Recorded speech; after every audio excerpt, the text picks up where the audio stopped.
हा असला डान्स आणि मजा फक्त गावाकडेच बघायला मिळते. तर आज आहे आमच्या गावची यात्रा म्हणजेच माही. साधारणतः मध्यम लोकवस्ती असणाऱ्या आमच्या गावात सगळे सण उत्सव अगदी उत्साहात साजरे केले जातात.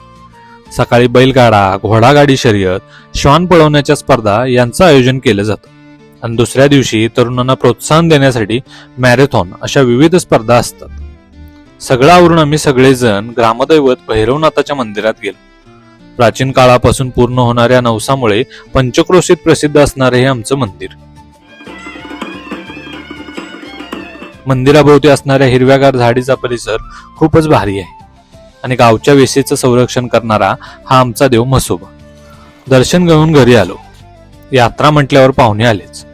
वर्षभर शाकाहारी राहा, प्राणी मात्रांवर प्रेम करायला सांगणारा हा भाऊ आज म्हसोबाला कोंबडा घेऊन आला होता. यात्रेमुळे घरातलं वातावरण प्रसन्न होतं आणि सगळ्यात महत्वाचं म्हणजे दिदीच्या हातचं हे चुलीवर बनवलेलं मस्त जेवण.